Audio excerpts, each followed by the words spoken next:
अस्सलाम वालेकुम दोस्तों, Abid Ismail weekly market wrap up के साथ हाजिर है। अगेन अच्छी क्लोजिंग हुई है with increase in market capitalization. अगर मार्केट कैपिटलाइजेशन देखें तो इस वक्त स्टैंड कर रहा है 7099, मतलब तकरीबन समझिए ऑलमोस्ट 7100 बिलियन रुपीस के अराउंड। मैंने पिछली वीडियो में कहा था जो हमारा बेंच मार्क था, पहला बेंच मार्क था 6500, फिर 7000, तो अल्हम्दुलिल्लाह इसको मेंटेन किया हुआ है। लेकिन इस वक्त अभी RSI जो है वीकली पे देखें तो ओवरबॉट जोन में है, और जैसा कि मैंने पहले भी कहा था कि 48,000 एक्सपोज्ड, तो अभी क्लोजिंग देखें 47,000 के अराउंड हुई है। और जो मैंने 48,000 जो बोला था वो ये वाला एरिया था 48,100। ये एरिया पे जो है ना, मैं यहाँ पे ये रेड लाइन, ये हॉरिजॉन्टल लाइन बना देता हूँ। ये एरिया जो है इस वक्त, बल्कि ये जो छोटा सा डोजी बना था, इसकी हम क्लोजिंग ओपनिंग ले लेते हैं। ये वाली ओपनिंग जो है to be on the safe side, ठीक है ना। इसके ऊपर जो है सस्टेन करना मार्केट का बहुत जरूरी है। इंडेक्स यहाँ कोई कैंडल अच्छी बुलिश बनती है इसके ऊपर तो फिर हम इसमें मजीद अपसाइड देख सकते हैं। इसको मैं थोड़ा और इसको बोल्ड कर देता हूँ, ठीक है ना। ये वाला लेवल जो है 47,998, वही 48,000 के अराउंड जिस तरह मैंने कहा था। तो जिस तरह मैं, इसकी वजह ये है कि देखें यहाँ पर ये मार्केट ने ये अपना हाई क्या था इसको तोड़ा था, और फिर यहाँ पे डोजी बनना शुरू हो गए थे इसके ऊपर, और इसके बाद जो है ये एक स्ट्रॉन्ग रेजिस्टेंस एरिया बन गया था 47,000 या 47,900 या 48,000, आप राउंड फिगर में ले लें इसको। तो एक ये स्ट्रॉन्ग रेजिस्टेंस एरिया बन गया था, और इसके बाद से फिर हमने देखा कि मार्केट रिट्रेस करती हुई नीचे की तरफ आई और तकरीबन लो 38,000 के अराउंड किया, 38,200। तो इसके बाद हम वही से देखें तकरीबन 10,000 पॉइंट की हमने इसमें कमी देखी है। ये मैं वीक ऑन वीक बेसिस पे बता रहा हूँ। तो इस वक्त भी वही देखें, वही तकरीबन वही सिनेरियो बनने जा रहा है, क्योंकि RSI भी देखें यहाँ पर, ये मैं यही कैंडल लूंगा, यहाँ पे 67 के अराउंड जो है वो RSI हो गया था, ठीक है, और यही मेंटेन करता रहा। अभी भी आप देखें तो इस वक्त RSI 71 के अराउंड है, यानी इससे भी ज्यादा वॉलेटिलिटी रही है इसमें। तो इस वक्त जो है थोड़ा सा कॉशियस रह के काम करना चाहिए, और आपको पता है ये मॉनेटरी पॉलिसी भी है और इसमें एक्सपेक्टेड है, क्योंकि IMF की डिमांड थी मजीद 100 बेसिस पॉइंट इंक्रीज करने की। तो होप मोस्ट प्रोबेबली हो सकता है कि अभी जो 31 जुलाई को जो है मॉनेटरी पॉलिसी है उसमें जो है ये 100 बेसिस पॉइंट हम मजीद इसमें इंक्रीज होते हुए देखें। तो जैसे टेक्निकली भी ओवरबॉट जोन में है, फिर इसके बाद जो है आपका मॉनेटरी पॉलिसी 100 बेसिस पॉइंट बढ़ता है, तो जाहिर सी बात है मार्केट करेक्शन जोन में आ जाएगी और आने वाली है, क्योंकि इंडिकेशन तो यही मिल रहा है कि यहाँ पे कहीं अभी तक वीक पे देखें कहीं करेक्शन नहीं आई है, और वीक ऑन वीक बेसिस पे देखें तो मार्केट की क्लोजिंग अब जो दूसरी जो पिछला जो वीक है उससे ऊपर ही आ रही है। तो अभी मंथली भी इंशाल्लाह ये मैं आपके साथ चार्ट शेयर करूंगा, मंथ भी क्लोज होने वाला है, तो थोड़ा सा मैं आपको डेली और मंथली भी बता देता हूँ यहाँ से। तो डेली में भी देखें 81 पे है, काफी हायर साइड पे है, ओवरबॉट जोन पे, जैसे मैंने पहले भी कहा था कि आपको बिटवीन 60 टू 80 है, और 90 भी जा सकता है, लेकिन 80 ये ओवरबॉट जोन में आ जाता है। 90 के बाद हो सकता है नीचे तो आना ही होता है, इसको करेक्टिव जो है मोड लेना पड़ता है इसको यहाँ से। तो इस वक्त यहाँ पे देखें वॉल्यूम बहुत अच्छे हैं, अच्छे वॉल्यूम से मार्केट ऊपर जा रही है, और मंथली भी अगर हम देखें तो मंथली भी बहुत अच्छा है। अभी तक कंपेयर करें तो इस वक्त अगस्त के महीने में जो है ये हमने देखा था 3.2 बिलियन, इसके बाद से 3.4 बिलियन। अगस्त के बाद से देखें, एक अगस्त जो है हमारा एक समझे एक बेंचमार्क बन गया है, जो मैं स्पेसिफिक स्टॉक भी बताता हूँ वो भी अगस्त में हाई किए हुए होते हैं, और अच्छे वॉल्यूम के साथ, वॉल्यूम भी हाई ज्यादा उसी में अगस्त में हुआ होता है। अगस्त 2022 की बात कर रहा हूँ। तो ये इसको ब्रीच किया है, उसके जो है वॉल्यूम को ब्रेक किया है, तो होपफुली यहाँ से इंशाल्लाह अच्छे भी बढ़ने के अभी तो इंडिकेशन देखे ना। मैंने पहले भी कहा था मेरा सबसे बड़ा जो इंडिकेटर है वो मार्केट कैपिटलाइजेशन है। तो मार्केट कैपिटलाइजेशन बढ़ रहा है, market share, that's a good sign, कोई डाइवर्जेंस नहीं है। अच्छा मैं आपको टेक्निकली भी, अच्छा वैसे भी कोई डाइवर्जेंस नहीं, मार्केट बढ़ रही है, इंडेक्स बढ़ रहा है, वॉल्यूम बढ़ रहे हैं, और मार्केट कैपिटलाइजेशन बढ़ रहा है, तो डाइवर्जेंस कोई नहीं है। और अगर हम टेक्निकली भी इसमें थोड़ा सा एक नजर डाल लेते हैं RSI के ऊपर। अच्छा, RSI में देखें तो अभी भी इस वक्त अभी इस वक्त तो फिलहाल कोई डाइवर्जेंस वीकली पे तो नजर नहीं आ रहा है। डेली पे एक दफा हम नजर डाल लेते हैं। डेली पे हल्का सा हिडन डाइवर्जेंस हल्का सा नजर आ रहा है, और आवरली भी देख लेते हैं हम लोग। आवरली पे डाइवर्जेंस है, ठीक है ना। मैं आपको बता दूं इसका डाइवर्जेंस का, ये जो है यहाँ पे ये अगर आप देखें तो ये, सॉरी इसको रिमूव कर देते हैं। ये अगर आप देखें ये आ रहा है, ठीक है। अगर हम इसको ले लें RSI को, तो ये देखें नीचे आ रहा है। तो केयरफुल होके काम करना चाहिए। मैं पिछले हफ्ते से भी कह रहा हूँ कि थोड़ा बी केयरफुल, ठीक है। मार्केट ने अपसाइड, मैंने ये भी बोला था 48,000 एक्सपोज्ड है, लेकिन वो आइटम चले हैं जो चले नहीं थे, और जिनमें जाहिर सी बात है कोई न्यूज है, शेल है, यूनिटी है, ये सब जो अपना ब्रेकआउट कर चुके हैं उसमें ज्यादा वॉलेटिलिटी रहती है। पायनियर सीमेंट है, मैंने पहले सीमेंट का भी जो बहुत से लोगों ने कहा था, हालांकि पायनियर सीमेंट में डाइवर्जेंस आ रहे हैं, लेकिन मैंने फिर भी कहा था कि इसको इसमें शॉर्ट से गुरेज करें। तो यहाँ पे देखें थोड़ा सा डाइवर्जेंस नजर आ रहा है, तो आवरली के हिसाब से जाहिर सी बात है करेक्शन दैट मीन्स के जो जुलाई है 31 जुलाई, इसमें 100 अगर 100 बेसिस पॉइंट बढ़ता है तो मार्केट करेक्टिव मोड में आ जाएगी।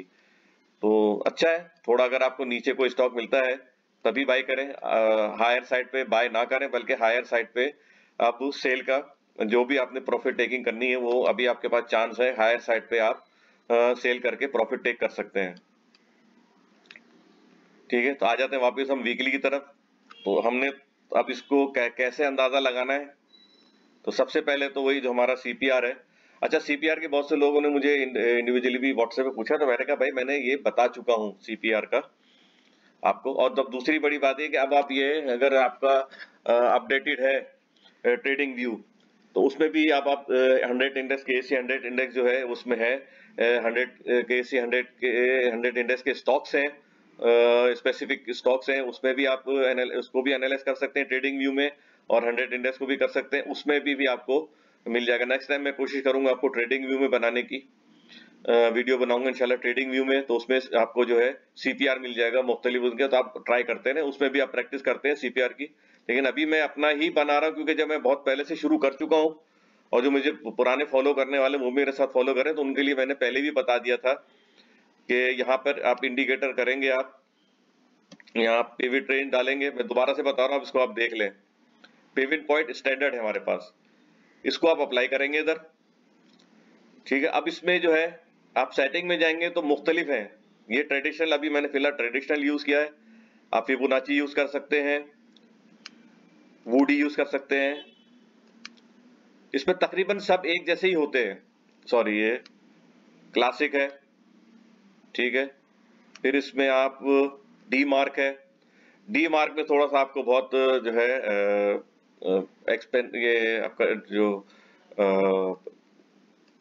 इसका प्राइस का जो है इंडेक्स का जो लेवल है वो आपको बहुत इसमें स्प्रेड बहुत बड़ा बड़ा नजर आएगा इसका। तो अभी इसमें मेरे ख्याल से इसमें डी मार्क को आप यूज ना करें, ठीक है। कैमरल अभी ठीक है आप यूज कर सकते हैं, लेकिन अभी जो जो ज्यादातर जो है वो ट्रेडिशनल है, ठीक है। इसको आप यूज कर सकते हैं, फिबोनाची है, इसको आप यूज कर सकते हैं, वुडी है, इसको आप यूज कर सकते हैं अभी और मेरे ख्याल से क्लासिक भी है, हाँ क्लासिक भी है। तो बेहतर ये है कि आप अभी फिलहाल ये ट्रेडिशनल फिबोनाची वुडी पे जो है अपना प्रैक्टिस कर लें, ट्रेडिशनल थोड़ा दिन देख लें, तो बैक टेस्ट कर लें उसका। तो जैसे ही आपका सबसे बड़ी बात है बैक टेस्ट करना, आप बैक टेस्ट करते रहे, थोड़ी प्रैक्टिस करते रहे, टाइम निकालें। तो जैसे ही आपको लगेगा कि भाई आप इसमें मास्टर होते जा रहे हैं, तो बस आप उसी को कंटिन्यू करें, ठीक है। और मैं अपना भी बता दूं कि मैं सब चीजों का करता हूं, इसलिए मैं आप बता नहीं रहा हूं कि ये किस चीज का बना हुआ है, ये मैंने सब चीजें अप्लाई की हुई। इसमें मेरा मूविंग है एवरेज इंडिकेटर भी है, इसमें मेरा वुडी भी है, सॉरी फिबोना वो भी है, ट्रेडिशनल भी है। तो ये सब चीजें मिक्स करके मैं बनाता हूँ, ये मेरा अपना CPR है, उसको ये मैंने अपने बनाया हुआ है। तो ये मैं मुख्तलिफ मुख्तलिफ करता रहता हूँ। ठीक है ना, अभी कभी कुछ करूंगा कभी कुछ करूंगा, तो इसलिए मैं आपको, बहुत से लोग बोलते हैं आप मुझे बताते नहीं। मैंने कहा मैं अगर कोई मेरा कंफर्म हो जाएगा तो मैं ऑब्वियसली जरूर, क्योंकि ये मैंने सिखाने के लिए रखा हुआ है, तो मैं जरूर बताऊंगा आप लोगों को इंशाल्लाह। तो चलिए, ये मैंने आपको सीपीआर के हेल्प से मैंने आपको और बता देता हूँ मजीद कि जो सस्टेन करना, इनिशियली सस्टेनेबिलिटी है उसकी 47,700 एटलीस्ट, इसके ऊपर जो है मार्केट की परफॉर्मेंस बहुत जरूरी है। यहाँ पे हो सकता है यहाँ पर भी वीक बने, लेकिन क्लोजिंग जो है इसके ऊपर आनी चाहिए। Performance sustainability with increase in market capitalization and volumes, ठीक है। ये एक हमारा मिडिल बैंड है। फिर इसके बाद 47,000 ये भी सही है। यहाँ पे अगर मूव करते हैं तो फिर अगेन जिस तरह यहाँ पे मार्केट साइडवेज आ गई थी इन दोनों बैंड के बीच में, तो ये हो सकता है इन दोनों बैंड के बीच में मार्केट साइडवेज आए, तो फिर आपने डाइवर्जेंस देखना है कि आरएसआई पे वो बेयरिश डाइवर्जेंस तो नहीं आ रहा, तो फिर आपने यहाँ एग्जिट कर जाना है या स्टॉप लॉस दे देना है इसके बाद का, ठीक है। तो ये पहला इंडिकेशन है। करेक्टिव वेव में अगर मार्केट आती है तो इसमें ये इंडिकेशन होंगे कि आपने किस तरह अपनी ट्रेड की स्ट्रेटजी प्लान करनी है। अच्छा, अब इसके बाद जो है जो ब्रेकआउट हुआ था, जाहिर सी बात है ये हमारा जो हम हमेशा प्रैक्टिस करते हैं, ट्रेंड लाइन की भी एक अपनी सिग्निफिकेंस है, इसको जो है आप इग्नोर नहीं कर सकते। ये वाला, ये सबसे हैवी, मतलब समझे स्ट्रॉन्ग जो था रेजिस्टेंस एरिया था। देखें यहाँ पे, देखें यहाँ पे एक कैंडल बनी थी, और हम ऑब्वियसली मुझसे में दूसरे हो सकते हैं, दूसरे एनालिसिस भी एनालिस्ट होंगे, वो सोचे होंगे, उन्होंने एनालाइज किया होगा कि यहाँ पे जो है मार्केट फिर ये नीचे आएगी, और मैंने भी ये सोचा था, लेकिन मार्केट यहाँ से अपसाइड परफॉर्म दिखाई। अच्छा, उसकी वजह भी मैं आपको बता दूं कि मार्केट कैपिटलाइजेशन, मैं अगेन रिपीट कर रहा हूँ, मैं हमेशा डिस्क्रिप्शन में लिखता भी, उसको आप जरूर नोट कर लिया करें। तो तभी मैंने कहा था मार्केट नीचे आएगी, लेकिन पैनिक नहीं करनी है आपने, क्योंकि जाहिर सी बात है डेली में जो है वो मार्केट करेक्टिव मोड में थी। देखें जहां से करेक्शन ली, यहाँ पर भी थोड़ी करेक्शन ली, तो मैंने कहा था आपने यहाँ पे पैनिक नहीं होना है, क्योंकि वीकली पे मार्केट का कैपिटलाइजेशन भी बढ़ रहा है, और यहाँ पे ब्रेकआउट होने के बाद मार्केट ने अपसाइड मूवमेंट दिखाई। तो अभी इस वक्त जो देखें, पहली तो ये हमारे पास ये है रेजिस्टेंस एरिया था, ये वाला, ठीक है। हॉरिजॉन्टली भी मैं आपको बता दूं ये वाला एरिया था। यहाँ पे मैं एक हॉरिजॉन्टल रे बना देता हूँ, ये पहले इसको रिमूव कर दूं ताकि आपको ये सही समझ में आ जाए। ये वाला एरिया, यहाँ पे कई दफा रिटेस्ट किया और हमने रिजेक्शन विटनेस की, ये वाला एरिया, ठीक है।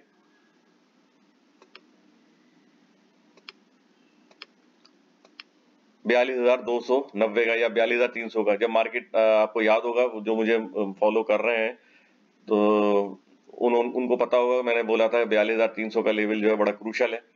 हॉरिजॉन्टली भी देखें और डायगोनली भी देखें, रेजिस्टेंस यहाँ पे ट्रेड लाइन बहुत स्ट्रॉन्ग था, तो इसको एक अच्छी बड़ी कैंडल ने ब्रेक किया। इसके बाद जो नेक्स्ट रेजिस्टेंस एरिया था वो ये वाला एरिया था। यहाँ पर भी एक मैं हॉरिजॉन्टल रे बना देता हूँ, ये वाला एरिया था 44,147 का, इसको भी मार्केट ने ब्रेक किया और अच्छी मूवमेंट यहाँ से दिखाई है। तो एक तो ये हमारे पास विक के हिसाब से ले लिया हमने, फिर हम इसकी बॉडी के हिसाब से भी एक ले लेंगे,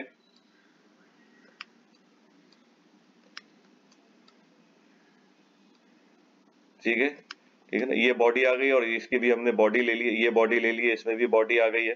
थोड़ा सा देखें यहाँ पे अपसाइड मूवमेंट दिखाया था यहाँ पे इंडेक्स ने, लेकिन इसको निगेट किया नेक्स्ट बेरिश कैंडल ने। तो इसलिए मैं कह रहा हूँ अभी कोई बेरिश कैंडल फॉर्म नहीं हुई है, ना कोई डाइवर्जेंस है, तो मार्केट अभी अपसाइड ही लग रही है, जब तक कोई इंडिकेशन या सिग्नल नहीं मिलता है डाउन साइड का। तो इस वक्त भी हम देखें तो अगर यहाँ से करेक्टिव मोड में आती है तो ये आपका आ गया, ठीक है। सबसे पहले तो ये 46,400 का लेवल जो है, जो लोअर बैंड है इसका, वीकली पे आपसे शेयर कर रहा हूँ, याद रखिएगा, टाइम फ्रेम जरूर नोट कर लिया करें।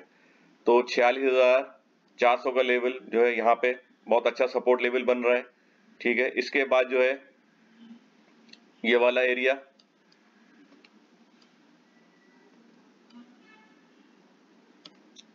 ये वाला एरिया, इसको मैं ये ग्रीन कलर दे देता हूँ, इन सबको ग्रीन कलर देता हूँ क्योंकि अब ये रेजिस्टेंस जो थे वो सपोर्ट में कन्वर्ट हो गए। ये वाला जो है ये, इसको भी ग्रीन कलर दे देता हूँ क्योंकि ये रेजिस्टेंस थे, ये अब सपोर्ट में कन्वर्ट हो गए,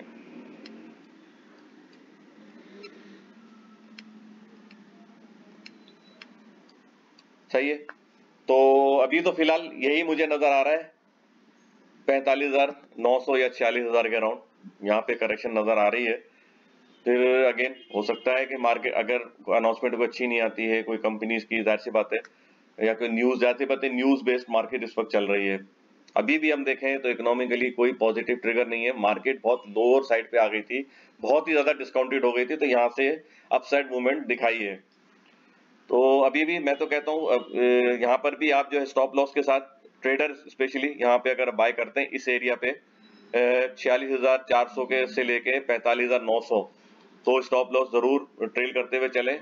और फिर जाहिर सी बात है उस वक्त मेरी अगर वीकली वीडियो आएगी और तो मैं आपको बता दूंगा, और मैं व्हाट्सएप पे भी बता, ये मेरा, अच्छा बहुत से लोगों ने कहा था मुझे लिंक शेयर कर दें, आपसे लिंक एक्चुअली मैंने यहाँ से शेयर किया, लेकिन आपको इसको कॉपी करना है, व्हाट्सएप पे पेस्ट करना है, तो ये आपका ये ज्वाइनिंग का आपके पास आ जाएगा, तो आप इसको ज्वाइन कर लीजिएगा। तो अभी इस वक्त फिलहाल सेल ऑन स्ट्रेंथ स्ट्रेटेजी में अगेन रिपीट कर रहा हूँ, पिछली दफा भी रिपीट किया था मैंने, इस दफा भी रिपीट कर रहा हूँ, सेल ऑन स्ट्रेंथ, ठीक है। Do not buy on higher side, क्योंकि ये देखें यहाँ पे इंडिकेशन बता रहा है ये बहुत ही हायर साइड पे, यहाँ पे रिजेक्शन भी देखा है, और रिजेक्शन के बाद देखे आपने जो नोज डाउन मार्केट, यहाँ नोज डाउन तो नहीं कहेंगे एक्चुअली, रिट्रेस करती हुई आई है, लेकिन काफी नीचे 10,000 इंडेक्स नीचे आई है, तो ये वही एरिया है और वही RSI बढ़ रहा है, तो बी केयरफुल होके काम करें यहाँ पे। That's all for now, take care, good luck and अल्लाह हाफिज।